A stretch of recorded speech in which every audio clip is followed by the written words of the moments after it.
New information released about the death of Rosanne Boyland, somebody who died on January 6th, was there at the protest. People speculating that it was a death of natural causes or that she just got overwhelmed or maybe it was drugs.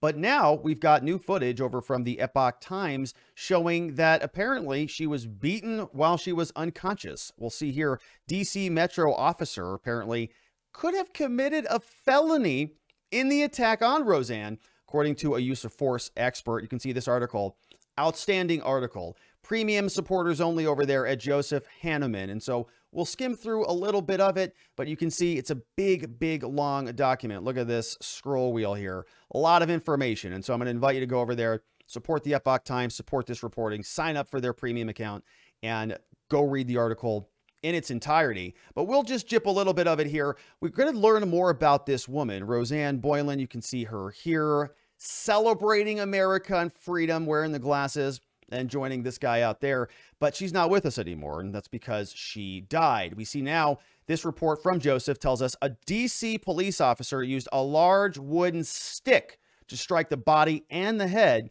of Rosanne Boyland 3 times as she lay motionless on the ground. Use of force expert Stanley Kephart reviewed the unreleased footage, concluded that 3 full force blows came out from DC police officer Lila Morris, saying it constituted a felony assault with the intent to cause great bodily harm. Said that the use of force by Morris was indefensible, saying the internal affairs investigation of Boyland's death was a clear and convincing cover-up.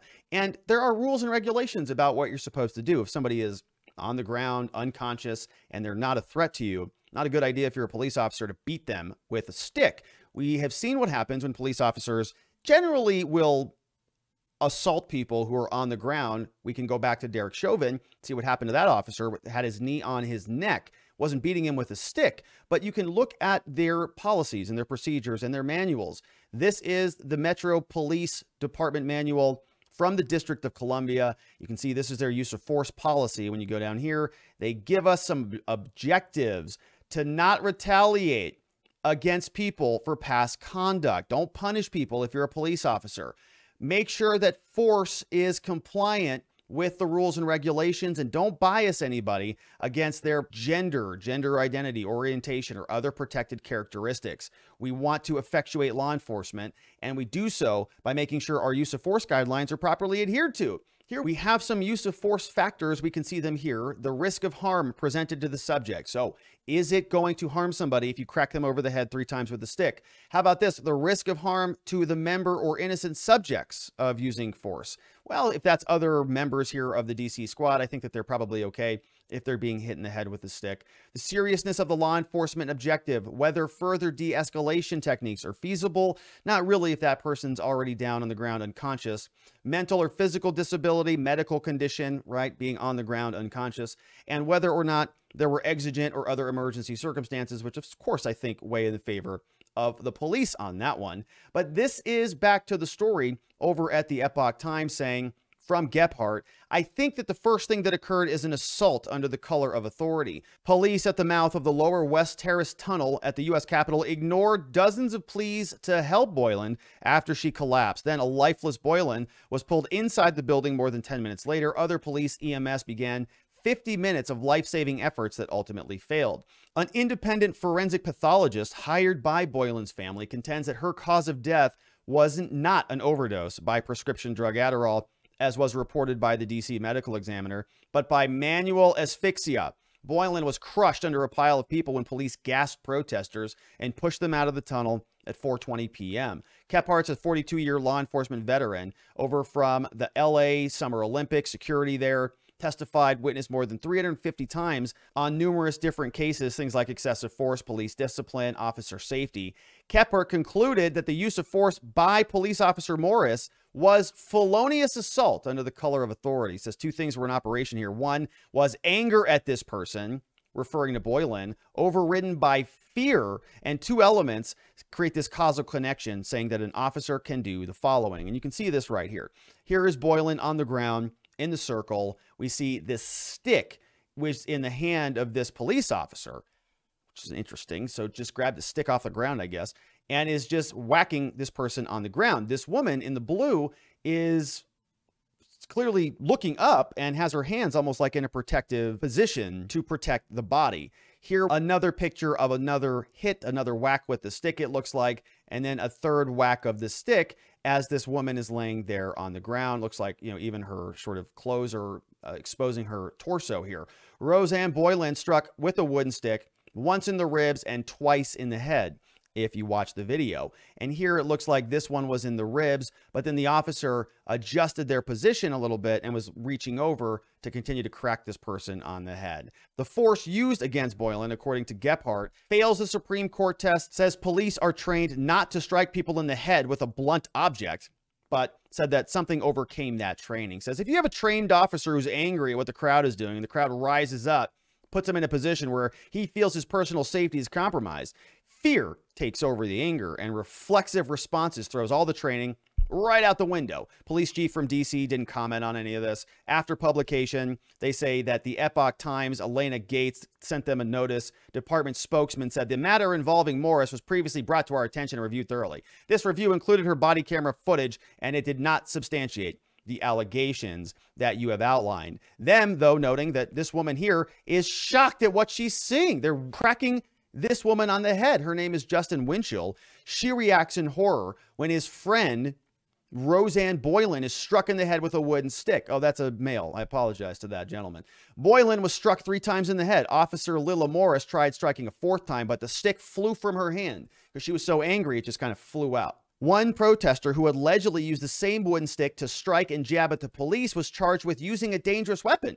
Jonathan Mellis charged with a 10-count indictment. He pled not guilty. He's held in jail pending trial. But of course, officers, it's different standards there. It's self-defense for them now. They can just whack you in the head with a stick, even if you're lying there on the ground, unconscious. We jump down in the article. Now they are actually applying medical treatment. We see first responders perform CPR on Rosanne Boyland just inside the Lower West Tunnel. Morris watched the resuscitation efforts. Body cam then asking, finally, is he dead? Boyland was loaded onto a makeshift gurney when we got into the Capitol. They had her on some sort of a dolly or pull cart, pulling her down the hallway towards us. Boyland put on an IV and, of course, didn't make it. There was a complaint that was filed by the family against the Metro Police Department. Capitol came out. Police said that I don't condone what happened here, and I don't condone the beating of anyone, someone wrote in the DC Metro. 2 months later, Captain David Augustine pointed out, said the use of force within this investigation was determined to be objectively reasonable. Cause of death being disputed. The government saying that it was Adderall overdose that ended up killing her. The medical coroner for the family says no, it was asphyxiation caused by the police after they issued tear gas and caused a stampede. We see here police used an unknown gas on the protesters at 4:20 p.m. according to a security video. Loud explosion was heard seconds beforehand, causing many protesters to drop to the ground. Chemical agents and others work primarily on the lungs, making it more difficult to breathe. Obviously could have some additional consequences for people who were there. Many people saying that Officer Brian Sicknick was murdered by the insurrectionists. Turns out that really wasn't the case. Other people speculating that maybe it was the bear spray or it was any of the other stuff in the air that people were breathing as a result of the law enforcement response. Who knows? We see a detailed timeline breakdown of exactly what happened here on January 6th. 4:24 p.m., there are males shouting, says, "We're not going to hurt you, officer." At 26 seconds, we hear, "Oh my God, I'm going down." Protester with a flashlight is falling. Somebody shouts, "Rosanne!" Justin Winchell is the person who we saw in the photographs. "Rosanne!" Another voice is shouting. Somebody says, "Hey, back up, back up. I'm trying, get out. Help me, please," a male shouts. "I'm trying to get down. They knocked me down. Ow, dang it. Oh my gosh, you hurt me bad. Stop, stop, please, please. I got hit in the head." Somebody, a protester with a flashlight. And this just goes on and on. Somebody says, "I'm bleeding now. Up, up, you're pushing people. Push me back a little bit."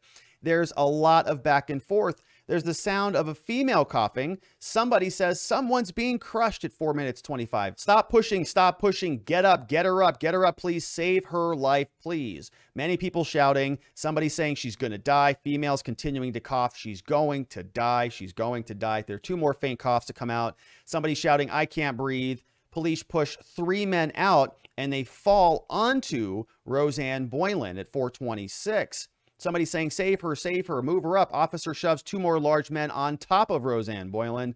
Somebody else saying, "She's going to die, she's going to die, Justin Winchell is now shouting out into the crowd, "She's dead. Rose, I need somebody. She's dead. I need somebody. I need medic. She's dead. I need help." Justin Winchell is totally breathless at this point, looking at the crowd, pointing down at Rosanne. Jake Lang pulls unconscious Philip Anderson off the pile. Bearded men in Michigan sweatshirt, leather jackets. They say attack the officers. Several men, police with sticks, including a hockey stick. Now a wooden stick is thrown at Officer Lila Morris like a javelin. She picks it up for the first time. Officer Morris now has a wooden staff in the hand, standing behind a man in a blue coat. "Blank you," somebody shouts. "Rosanne, Rosanne, Rosanne. Help," a male voice comes out. Rosanne is continuing to be shouted. Man in a blue coat crouched in front of Officer Morris moves out of the tunnel. Officer Morris picks up the wooden stick with the left hand, strikes Luke Coffey on the left arm near the elbow, right with the wooden stick. Again, swings downward, strikes Rosanne Boyland right in the ribs, raises the stick at 427.55, slams it down again. After striking Boyland a third time, winds up for another hit, but swings and the stick flies out of her hand. We see Justin Winchell is still screaming, shouting, "She's dead. Stop, stop, stop. You guys killed her." Man with the long hair and a leather jacket is shouting that.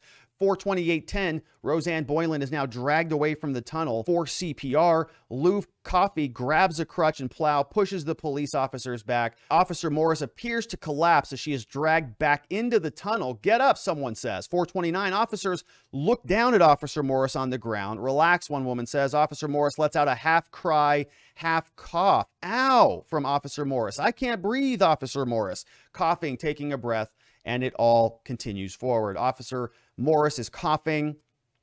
Officer Morris at 4:38 asks, "Is he dead?" Turns out it was she, and she was dead. Rosanne Boyland loaded onto a makeshift gurney and wheeled out of the tunnel, where she was pronounced dead. All those great details over from Joseph Hanneman over at the epochtimes.com. They put together a great story, and there are a lot of details. We'll keep our thoughts and our prayers out for the Rosanne Boyland family. But will anything come of this? Probably not. We know that the DC police have already investigated themselves, and as is typical in these situations, they found they did nothing wrong. People like Rosanne Boyland are unfortunately on the wrong side of the political aisle in this current administration, in this current time in our nation, where they no longer are afforded the same things that we used to cherish, things like the presumption of innocence or due process or proper inquiries or the benefit of the doubt. If you are somebody who is participating in a protest, you sort of are now looked at as an insurrectionist and somebody who is to be forgotten, as long as you're a part of the government. But the people who are not a part of the government, who know that there's a lot more to this story, won't forget. We'll continue to cover this. I hope you join us on that journey. I would love it if you subscribed before you got out of here, because I look forward to seeing you on the next one.